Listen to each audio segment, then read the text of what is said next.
Okay, next up is 1953's I'm Here to Eternity.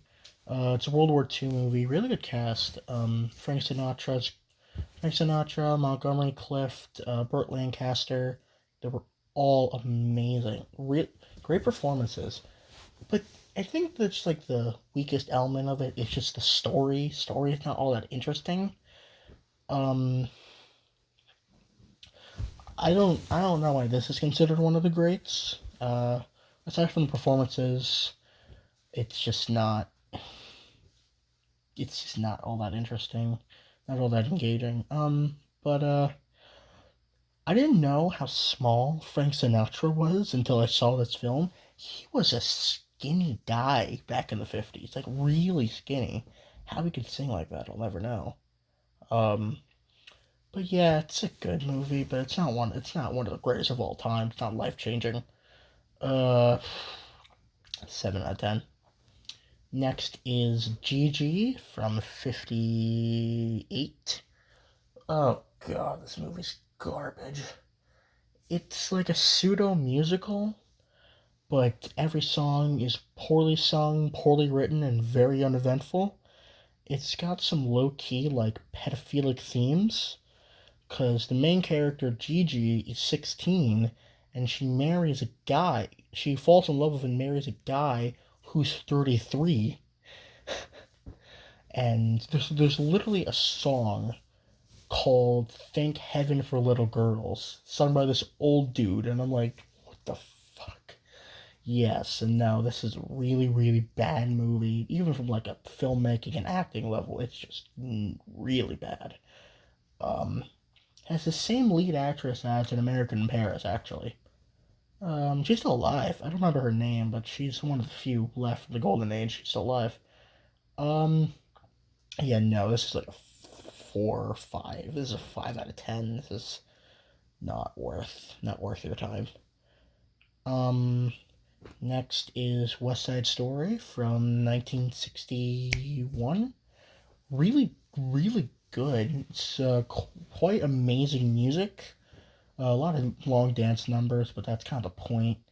Um, the dancing was good, the music was good, the acting was good, storytelling, direction, editing, really all good all around. Rita Moreno was great. George Takeiras was great. The guy who played Riff was great. Tony, Natalie Wood, they were all amazing in their thing. It's basically Romeo and Juliet, but told for it's the '60s, so modern age, but '60s modern, or yeah, modern '60s. But it's really good. This is one of two films to have two Best Director wins. That being the one being No Country for Old Men with the Coen Brothers. This is Jerome Robbins and Robert Weiss. If I may have gotten this confused, but Jerome Robbins was a no, I think this is right. Jerome Robbins was a movie director, and Robert Weiss was the guy behind the he was a director of like the stage version. So the two of them came together, and there was all of course conflict, but they both ended up winning Best Director. Robert Weiss won Best Picture. He produced it, and Jerome Robbins won a special award for dance choreography. That's not a category. He just got a special one because this film really has some great choreography. Um, yeah, I really, really, really like this film. My second favorite Best Picture winning musical by far, still behind Sound of Music, because this film does have one weak song, but it's only one. And I just don't think it's all that great or all that necessary. I'll give it a 8.7 out of 10. Next is Annie Hall from 1977. This is the latest one. I watched this like hours ago. Um, Second shortest actually. Um, Marty beats it by 3 minutes. It's 3 minutes shorter. Um, no, this is a really really good film. It's Woody Allen and Diane Keaton together. It's written. This is one of the best screenplays of a film I've seen. 12 Angry Men still my favorite screenplay, but no, this film has a really really good screenplay. The direction it's magnificent. It's so different. It's fantastic. It's really a master class in filmmaking. It's a masterpiece. I can see why this is considered one of the greats. I used to dog on this film for stealing George Lucas's Oscars, and I'm still angry he didn't get anything. I think if anything, maybe screenplay or maybe I think Woody Allen should have won screenplay and Lucas should have won direction. Um, and Best Picture I don't care because Lucas didn't produce Star Wars. But no, this is a really really good movie. This is a 9 out of 10, like undeniably a 9. After that is Terms of Endearment. I had really high hopes for this movie, and I was thoroughly disappointed. It's got a good cast. Deborah Winger, Shirley MacLaine, Jack Nicholson, John Lithgow, Jeff Daniels. Really, really good cast.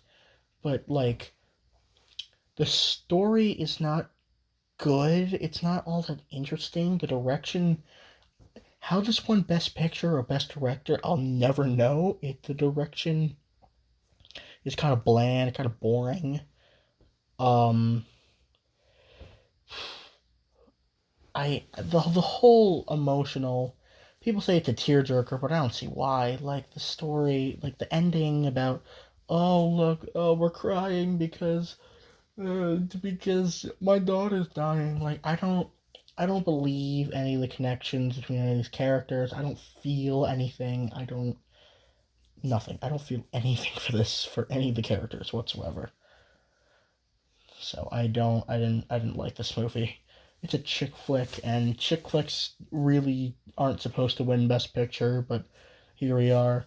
I'm not entirely sure. People say Ingmar Bergman should have won Best Director that year. I don't remember for what film, but after seeing this, I agree. This is a 6 out of 10. And finally, a film I absolutely loved is 1984's Milos Forman directed Amadeus. Holy shit.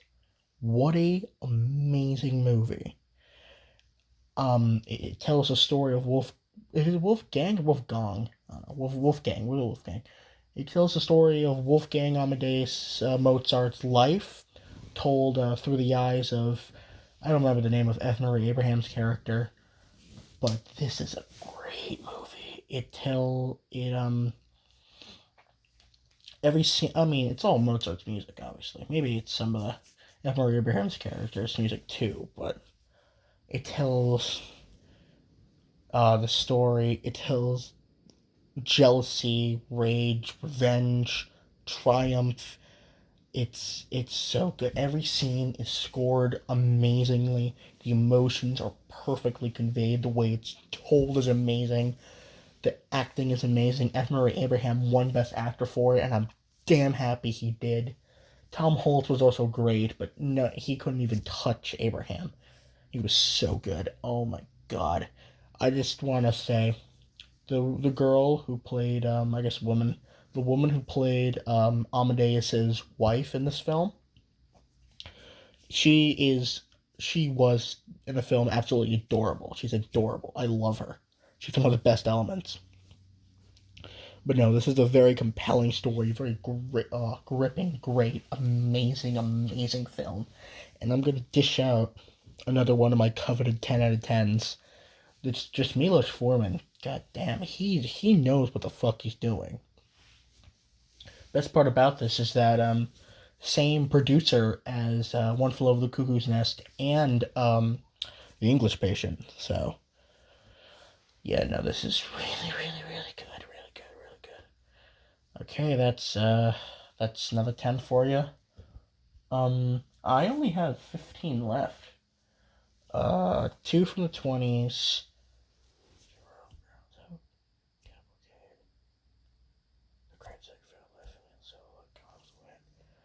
Uh, six from the 30s and the apartment. Lawrence of Arabia.